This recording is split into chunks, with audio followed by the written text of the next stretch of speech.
Welcome, everyone, to Alaska Quarterly Review's Reading and Conversation series available on the Alaska Quarterly Review YouTube channel. Please feel free to watch any of our prior programs and to share them. Alaska Quarterly Review is committed to presenting these programs without charge and to showcase vibrant and diverse new and emerging voices and literary conversations with depth, complexity, and humanity. I am Ronald Spatz, Editor-in-Chief of Alaska Quarterly Review, and before we begin, I'd like to make a few important acknowledgments. Alaska Quarterly Review gratefully acknowledges the Anchorage Museum for hosting and providing technical support for this event, and the Center for the Narrative and Lyric Arts, Alaska Quarterly Review's 501c3 umbrella organization, which makes this event possible. I also want to make a land acknowledgement. Alaska Quarterly Review recognizes the indigenous land on which all Alaskans live, and Alaska Quarterly Review is located in Anchorage, and Anchorage is Dena'ina homeland. Dena'ina is the language spoken by the traditional, present, and future caretakers of this land, and land acknowledgement opens a space with gratefulness and respect for the contributions, innovations, and contemporary perspective of indigenous peoples and marks our collective movement toward decolonization and equity. Today, we are pleased to be featuring a poetry reading from the Hungriest Stars, the just released collection by Carey Salerno, published by Persea Books. Hailed as a beautiful and heartbreaking, brilliant book by Brenda Shaughnessy, The Hungriest Stars pulses with ingenious precision and song-like longing. Shaughnessy writes, these poems circle the cycles, experience the imagined, and suffuse uncertainty with sustaining love. For all their recognition of pain and alienation, they also somehow remember each breathing moment contains itself. Always, there is some deep, strange comfort there. Catherine Barnett praises Salerno's poetic force and inventiveness, observing Salerno's lush language in a rush, and her many formal inventions carry us right inside a mind racing past dreamy stupor into sheer lightning and other negotiations with hope. Poems from this powerful new volume have already appeared in Alaska Quarterly Review, American Poetry Review, Poetry Magazine, Harvard Review, the Georgia Review, and other leading journals. One of her poems, Ode to Darnell, Ode to the Crocus, that first appeared in Alaska Quarterly Review, was subsequently a winner of a Pushcart Prize that appears in the 50th anniversary edition of the Pushcart Prize anthology. In addition to The Hungriest Stars, Carey Salerno is the author of Tributary, author of Shelter, and co-editor of Lit from Inside, 40 Years of Poetry from Alice James Books. Her poems, essays, and commentary on the literary world have appeared widely, including in NPR, Poets and Writers, and American Poetry Review. Salerno is executive director and publisher of Alice James Books, where since 2008, she has been a driving force in expanding the spectrum of American poetic voices. She also teaches publishing arts and poetry writing at the University of Maine at Farmington and serves as co-chair for LitNet, the literary network. It is my real pleasure to welcome Carey Salerno. Thank you so much, Ron. It's such an honor and a pleasure to be here. Thank you for having me and for hosting this reading and for the tremendous support that you've given my poems over the years. It's just such an honor every time I get the opportunity to collaborate with you, and just thank you, and thank you to Danny, and thank you to the museum as well. I'm really looking forward to sharing some of my work from my forthcoming collection. I am going to read what I think are about a handful of poems. Some of them are a little on the longer side, which is why that may sound like only a few, but the time will pass. And I would like to start with the first poem in the collection. It's called, oh, I need to get my glasses. Sorry. Okay. I won't be reading anything if I cannot see. Okay. I am going to start with the first poem in the collection. It's called Sugar Season, Luger. And one thing I'll just mention about the poems in this book is that the majority of them have two titles. So it's like, you look at them in two different ways. And I think you'll see what I mean as I get going on this poem. Sugar Season, Luger. They weren't what I imagined. The woods stank with old water. Too spoiled, really, if I'm being honest. And I want to be honest, especially with the woods. Woods who are supposed to be earnest and enveloping, like the ones of my childhood, lovely, dark, and deep, which made easy magic of being a mile away from home, where the survey tape string spun around the silver gray scallop furrows of maple trunks like sprightly anklets, bouncing on the frigid zephyrs underneath my palm, were soaked through, threads sluicing the skin. This is the call of the boundary, strands marking our trees and then our neighbors, the ones my German short-haired pointer knew not the difference between and was promptly shot by the gun in the neighbor's hand. He'd warned us, so he said. We should have seen it coming when he called us to the woods to heft our dead dog onto the blue tarp we used to cover the split wood from rain, to drag him back to the space between the pony shed and the burned down barn. It was a hard winter, rife with deer meat for dinner. And damn, that dog loved to run deer. And I get it. I do. Even as that's what ended him, the feeling of sprinting through the dense forest rising all around, weaving between the trees, the crisp scent of icy loam hanging below the mouth, where the body becomes its own thread that binds the woods together, the scent of deer hot in the nose. I know it well, that lust, that tracing down to a clandestine bed far within the wild blackberries, softened by the belly of my deepest wanting. And when I dream, I want to be Luger. That was his name. His name, the name of a gun.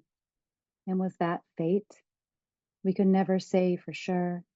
But the fact never escaped me that it was and feels important, that he was tied by name to violence, and even before he died, to the unloving way in which the needles of the porcupine were ripped from his nose, and days after he bled and licked the blood from his face, wagging what was left of his lopped off tail, part phantom limb that steadied his body.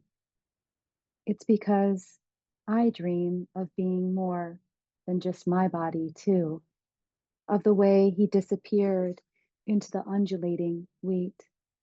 It was something to see, the blur of his liver-roan physique, the pepper of his ticking while he galloped, 4 legs airborne, gliding nearly, the beauty of his cadence. And I'm crying, thinking of how no one cried when he was killed, or when we buried him angry, or when we walked into the woods to try to find where he died, where he crawled to, belly on the ground, whimpering, sniffing for a spot to make tender, to soften with his breath the place where we would meet him beneath the luminous maple lines, the ground beneath him gone cold but greening, his eyes open and extinguished yellow. It wasn't what we were expecting. It wasn't. And I want to be honest about that too. I do. The sky above us held no visible sun, just a density of ashy cloud, a fog from the ground to the canopy. How alone we were out there, miles from any main street, miles from any neighbors, except for the marks between our land, their trees and ours, as sugar season, our own hungers come to remind us.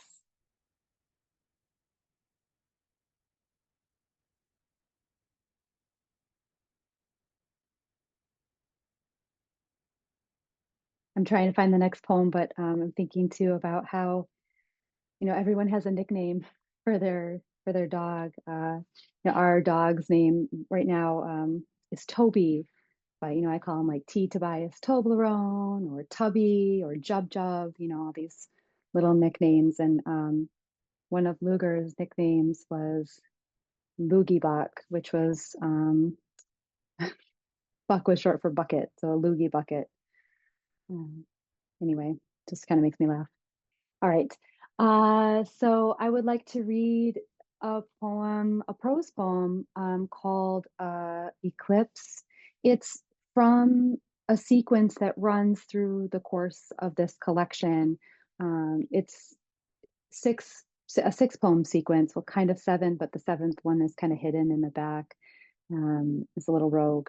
But these six prose poems uh, formulate the structure of this collection and they sort of divide the book up into six sort of sections of six poems each. And they're ruminations on the different kinds or some of the different kinds of binary star pairs. So this is an eclipse star pair. And they're each titled after the type of pair. So this one is called Eclipse, the binaries. Eclipse. Easiest to calculate the mass of each body based upon the way in which one passes over or in front of the other.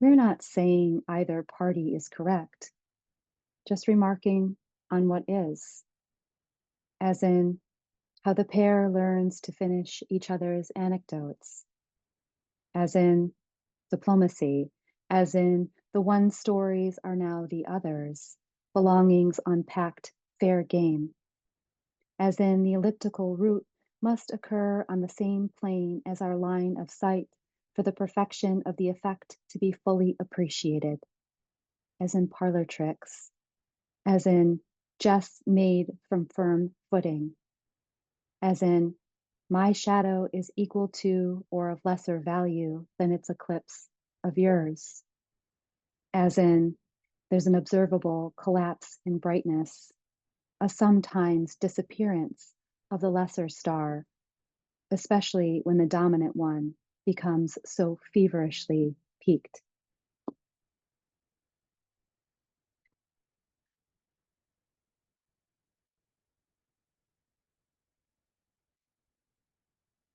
Um, okay, I think I want to read. There are a couple of poems in here that I kind of find are outliers. Most of the poems in this book are written in couplet form, and moreover in what I think of as a fluid couplet form, which means that they adhere to the size and length of the page upon which they're printed. So each couplet doesn't necessarily have a strict line break or word that the line is broken upon. The integrity of the line is determined by the size of the page. And most of the poems in this book are like that. However, there are a few that are not, and this is one of them. And I want to read it because uh, it also it's forthcoming in a journal called Third Coast Magazine, and that was my first. Third Coast was my first job in publishing, so it felt like a real full circle moment to have this poem come out with them. It's called The Lilac, the Thieves. No longer shy about leaning into the arms of trees, or you knowing how I once breathed in so deeply I had then to recover my breath, how I've tried my best to possess the scent of lilac, to grant what's rooted land upon which to take its root, even if being minor in plot, the trowel some new part of me, wealth of my hollow ampule finally brimming, a lightful greening, was the first clue. You should have known better. What can be trusted around such nice things as these? What makes us drunk too easily, like our inability to destroy what we once loves lingering, and the time I'd probably have done anything for you as I did. Whatever needs burning is going to have to take its burning right along with it.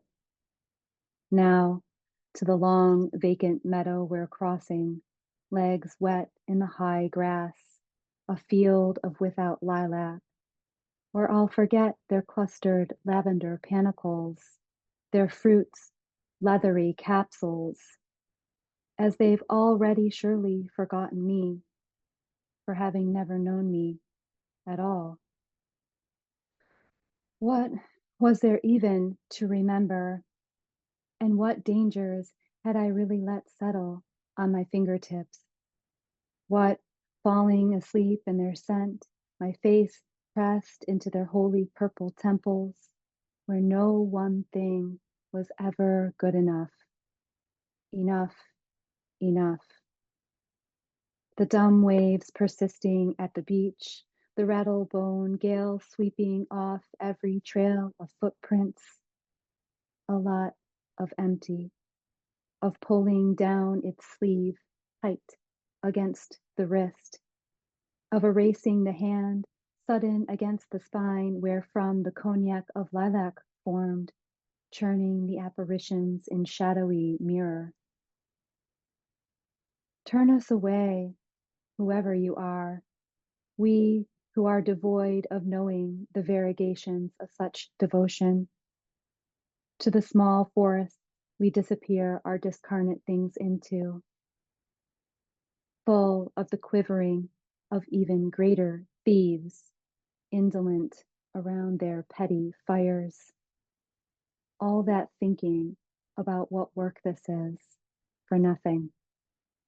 Remember that when you breathe me in. Remember trying to remember how I smelled in winter then, your greatest wish. How you were so greedy when I had let you be greedy.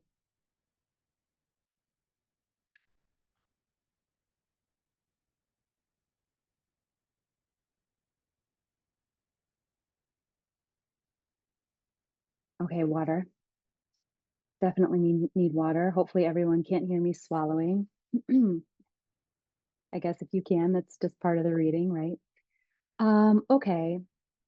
I would like to read my AQR poem, Ode to Darnell, Ode to the Crocus. I'm looking for it. Here. I'm just before I read this poem, Ron mentioned about how I read this at an Alaska Quarterly Review, reading a couple of years back, and I just wanted to say or share, I guess, that that was such a formative experience for me and for this book. It was the first time I had read this poem out loud. It was very different for me, and I felt like I was taking such a big risk, and the generosity with which the poem was received, not just from the folks at the reading, but from Ron, really changed my perspective on my work, and that energy that came back to me, um, at that reading, and Ron's incredible support for this poem really served as an impetus for this collection. And, I want to say, I want to share that because it's meaningful to me, but I also think, and I also think that it's meaningful in the sense of our community of writers and poets and artists that, um, editors perform this necessary function for us, helping encourage us and keeping us energized and focused and going, and the kind of feedback that we receive can really help us in our generative and editing processes. And I feel very lucky. I feel very fortunate to have had all of those elements come together that evening through the reading of this poem and through Alaska Quarterly Review inviting me to participate together with other AQR writers. And Ron was there from Alaska. I mean, it was a beautiful and fun and magical evening, and also deeply meaningful, and just very important to the making of this book. So thank you, Ron. And here's the poem. And just before I read it, I'm also going to resituate myself. So sorry.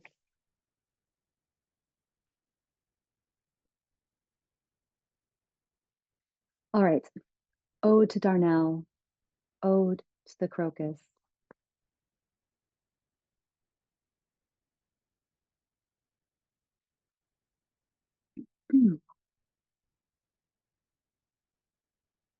To the early morning charge nurse, Darnell, who escorted me into the operating theater, where, in my cornflower blue gown and goose-pimpled skin, beneath a bleach-slubbed cotton robe, I was laid pugnaciously sobbing under the ignited rotund surgical beams that flared nearly through to my core where they would cut into and discover, I swear, the air laden with the way the scalpel approaches flashing.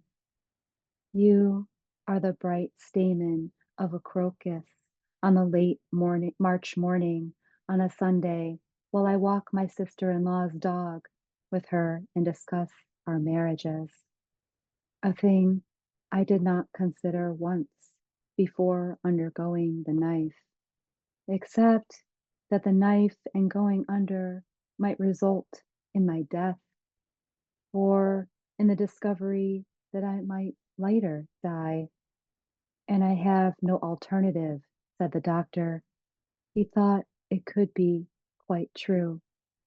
And after a week of trying to process his words, disbelieving them even, I finally was able to ricochet cancer against my spouse and absorb the return of its flail.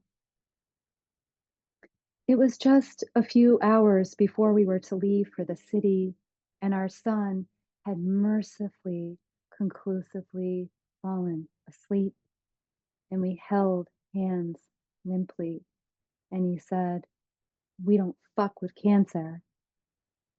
And I conceded his point.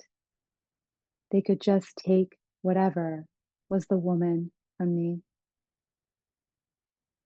But I insist this poem is about my love for Crocus and Darnell, and the way the flower insists upon spring, the way he clutched my reluctant arm, as if, come hell or high water, I would break through the rime ice, the word for which is more precise in less empirical languages, though no matter the weather rushing the earth into and out of a season, it's the no matter whatness about the flower that I've always loved and that I felt in his embrace.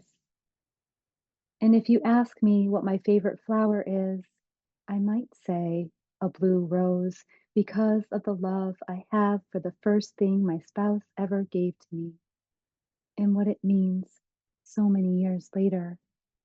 The petals unworldly and ethereal and spellbindingly impossible.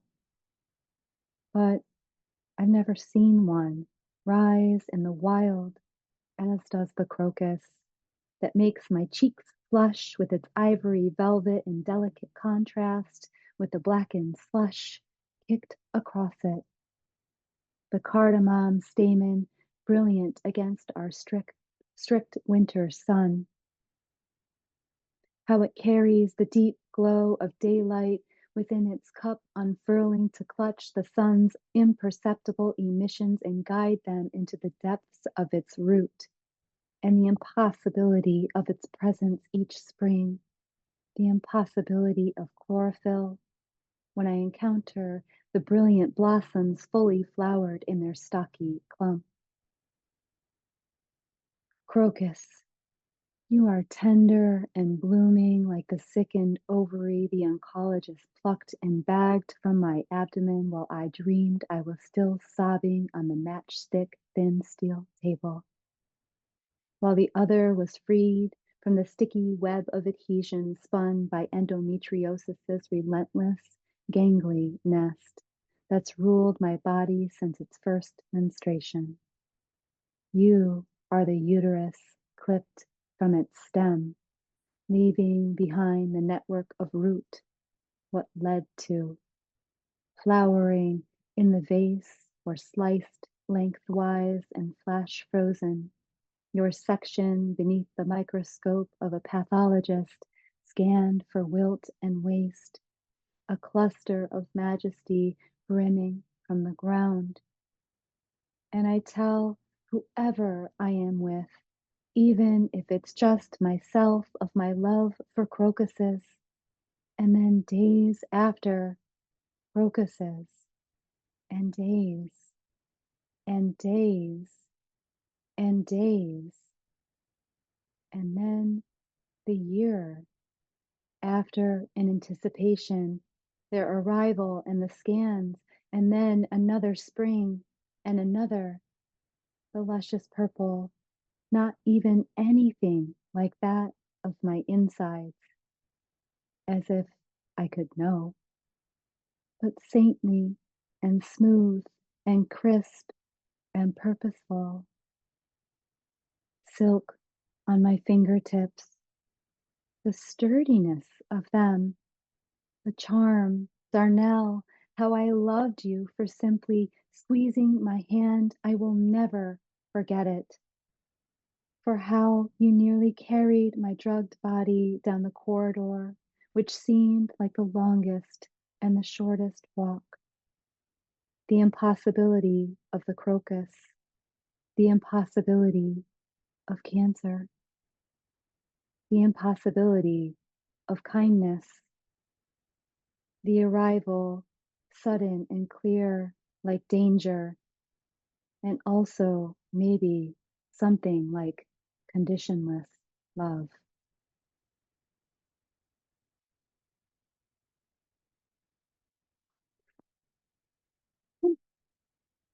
Sometimes reading that poem makes me tear up just a little bit, and I feel pretty great that I did not do that just now. I was a little worried.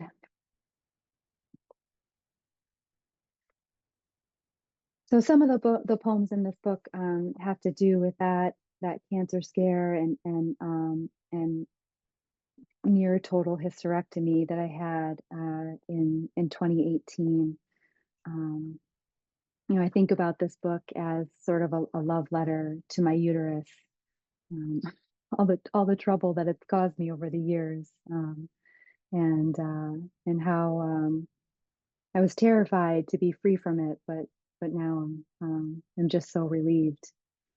Um, all right. So one last poem I'd like to read. This is called The Alewife. Jerry, it's a longer poem. Should be, I think, maybe about 8 minutes.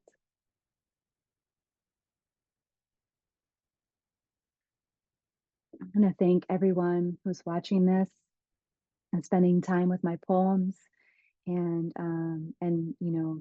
supporting Alaska Quarterly Review, showing up for these readings, listening to your poets, reading the review, everything that you do to support poets and our community. Just thank you. Um, Thank you for being here. And again, to the museum and to Ron, thank you for having me. All right, this is called The Alewife, Jerry. I grew up on Lake Michigan or near Lake Michigan, on the shores of Lake Michigan, and the alewife are a saltwater fish, but they're an invasive species, and they every so often there's no real pattern to it, but they they have these like mass die-offs, and they just coat their bodies just coat the shores of the lake. Um, and so that enters into this poem. All right, one more sip of water. Please forgive me in advance if I take one while I'm reading too. I might need it. Okay. The Alewife, Jerry. It was the summer the alewife ran aground early, and the summer before they closed the beaches at dusk. It was the summer after the child nearly drowned in the quiet waters beyond the first sandbar. And it was the summer I lost my favorite necklace to the hungry sand in the dark, whipping someone's abandoned charcoal grill into the sniveling waves that breached clamorously against the shore, stepping over themselves nearly, their vulgar complaints keeping coming, warning us to keep our feet out of their spray. And it was so many summers ago when he was still alive, Comstock or Jerry, but really Comstock, because that was the street he lived on the end of, or maybe it was in the middle. And we called each other by either a last name or street name, or the name of the bicycles we rode until alone together in the muggy tar of midsummer behind the Undress Me dunes, we'd settle on a blanket above the snake grass, below the vapor passing under the silvery stars that seemed more like holes punched into an expressionless sky. Shrill pencils snapping into thirsty paper.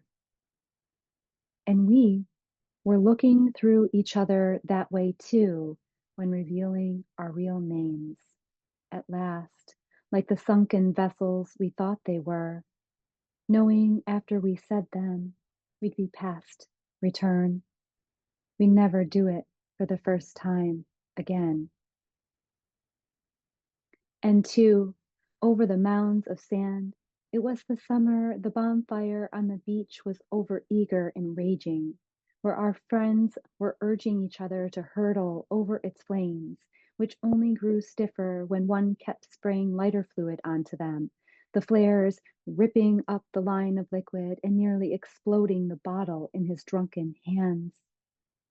And the alewife, my God, they must have been so sick of themselves, too, by then, as they began to flop their bodies up onto the sand, up onto where they would no longer be called to consider their mistakes, their gills instead huffing against the tiny, tawny particles, saucer eyes wild the way they are when caught in the act of swallowing a disguise, the shimmering bismuth sinker and the hook to which it's tied, their guts already spilling larval crustaceans from their contents into the hollows of their fish bodies, the way surprise mixes with desire and gets everywhere suddenly. All evening, all into the night, they flicked their smooth figures up, the sound sharp at first when the broad triangles of their heads exited the water, and then the soft flopping slowly gentling them into place on the shoreline, the dull black spots on their shoulders going still when the waves rushed up over them, up onto our beds. We didn't stay together, and it's not because we knew each other's names, nor because of the way stars like us are intent on devouring every planet in their sight line, nor for the alewife who came to understand that what they'd invaded was landlocked, a body of water they could never be free from, having lost the canal they could never stumble their way back into, the one-way ingress to whatever was beyond the black night ocean water around them, the shad lures shimmering in the distance. And so they lived to kill themselves upon the beach, to turn the shore silver, quivering under the hooded light of the moon and against the fire, which wasn't illegal then, like so much else, when Comstock was still alive, when his skin was already yellowing, smiling a toothy smile, in his hand a bottle of Pop-Off, or was it Crown Royal, or Beef-Eater gin, the memory of his body already far drowned, the sandbars long behind him? Or was it the summer before all that, the summer before he died, which was summer after summer after summer, after laying in the dune grass, feeling it spark against my legs that hung off the end of the impractical crochet blanket, its tickle proof of what holds the land together, keeping each miraculous dune in its undulous form from sliding out into the water, from finding its way along the bottom to that other universe in the earth deeper than any lake, even ones that hold the surreptitious positions of vanished cargo ships, deeper than any knowledge of their names, than any lair an alewife could swim to.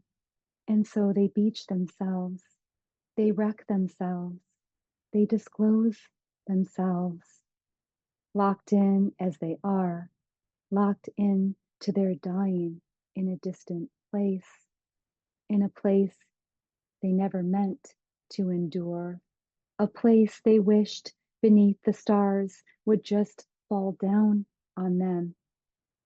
The summer before that, and before that, it was the summer of having had enough. The summer the alewife perished in spectacular fashion for miles along the shore, their scaly bronze heads a scintillating sheet that smothered the Gold Coast. It set our mouths on fire. I can't lie. We couldn't even bury them, as many as there were. And Jerry, too, gone before his liver could finish him, wading into the same endless body, neck deep in the reflection of the driest, the hungriest stars.